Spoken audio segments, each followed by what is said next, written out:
Hello বন্ধুরা, কেমন আছেন সবাই? আবারও একটি সুন্দর ভিডিও নিয়ে চলে এসেছি। আপনাদের সবাইকে শর্টকাট রান্নাঘরে স্বাগত জানাই। তোমাদের কার কার এই সুন্দরভাবে সাজিয়ে গুছিয়ে খাবার খেতে ভালো লাগে বা কাউকে পরিবেশন করতে ভালো লাগে বলো তো? আজকে আমাদের দুপুরের লাঞ্চে বিভিন্ন রকম পদ করেছিলাম। পদে ছিল ভাত, শসা, কাঁচা লঙ্কা আর কাগজি লেবু, আর গিমা শাকের তরকারি মানে ঝাল, আর টক দই, আলু সেদ্ধ আর এঁচোড়ের তরকারি। প্রথমে গিমা শাক আর আলুগুলোকে পরিমাণ মতো জল দিয়ে সেদ্ধ করে নিলাম।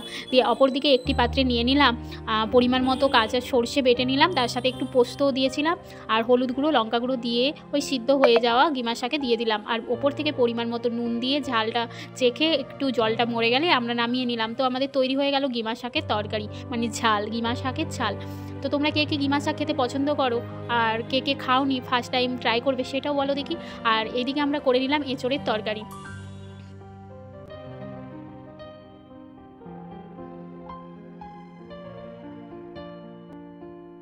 প্রথমে এঁচোড় আর আলুগুলোকে ভালোভাবে সেদ্ধ করে নিলাম।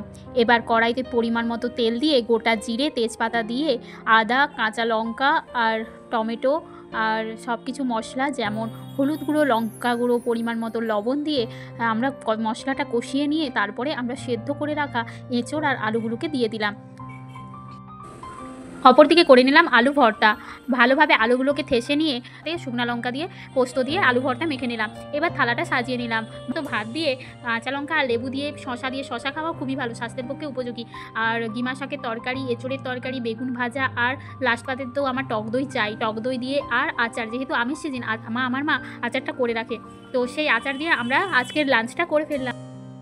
আমাদের মতো কারা কারা তোমরাও এমনভাবে লাঞ্চ করতে ভালোবাসো আমাকে অবশ্যই জানাও। আর তোমরা কোন রেসিপিটি তোমাদের চাই সেটাও আমার কমেন্টে করে দিও, আমি তাহলে কমেন্ট চেক করে তোমাদেরকে ফুল রেসিপি দিয়ে দেবো। আর এভাবেই আমার পাশে থেকে সাথে থেকে তোমাদের সবাইকে অসংখ্য ধন্যবাদ আমাকে এতটা সাপোর্ট করার জন্য। তোমরা প্রতিদিন ভিডিওগুলো আমার এত ভালোবাসা দাও, তাই জন্য আমার খুব ভালো লাগে তোমাদের জন্য ভিডিও বানাতে। আর তোমরা আমাকে অবশ্যই জানাও কোন রেসিপিটি তোমাদের চাই, সেটা আমি অবশ্যই আরেকবার ভালোভাবে তোমাদেরকে বলে দেবো। তো এভাবে আমার পাশে থেকো, সাথে থেকো। Thanks for watching. Subscribe please অবশ্যই, যদি ভালো লেগে থাকে একটা লাইক দিয়ে দিও, আর শেয়ার করতে অবশ্যই ভুলো না। Thank you.